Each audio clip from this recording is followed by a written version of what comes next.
My response is simple. Kevin, who? Next. So just in terms of the strategy on infrastructure, back to infrastructure moving forward, there's obviously a time crunch. It's only, presumably you want to get that buttoned up before the infrastructure bill, bipartisan bill goes to the floor. So, I mean, how do you kind of ensure that you do have your whole caucus behind you in light of some of the dissension that we've seen recently? Is there some benchmarks that you want to see in terms of when you clear legislation by different parts of the coalition, as you talked about, Well, we'll take one step at a time, but I think as the speaker has clearly laid out, she envisions a process where all of the committee chairs of jurisdiction, of which there are many, more than a dozen, will be involved in the writing of the Build Back Better Act with the input of their committee members and the input of the entirety of the House Democratic Caucus. And so we look forward to that process. It'll take place over the next several weeks, and then I expect when we come back during the week of September 20th, we'll have some clarity as to where we're at. And of course, it's also a bicameral process, and we'll have to work with our Senate colleagues. But the most important thing is that we're going to take a step forward today on infrastructure and on the Build Back Better Act. But so we shouldn't expect to see text before the 20th, right? Yeah, that's a question for the speaker as well as the committee chairs. Thanks. Do you have concerns about the time crunch coming back on the 20th, given everything that has to be accomplished, crafting reconciliation, now this bipartisan vote, funding the government, raising the debt ceiling?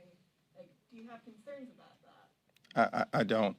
And it's been extraordinary what we've been able to accomplish, and I want to get Pete in, so I'll yield to him. But when you think about what we've been able to do over the last 2.5 years together, and what the class of 2008, this class of majority makers, have been through, nothing is beyond the bounds or out of reach in terms of accomplishment. They came in, we all dealt with it, our majority, in the middle of the longest government shutdown in American history.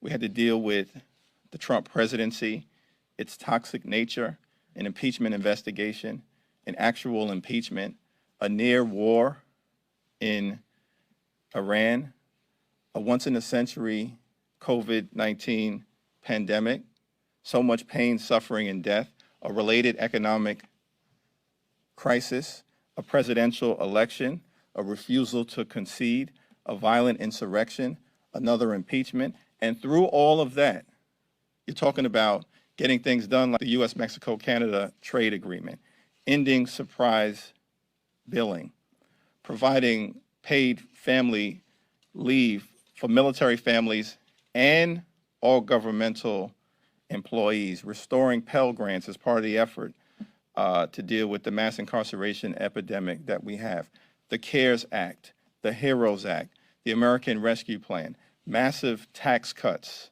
for families and children. And those are just the highlights.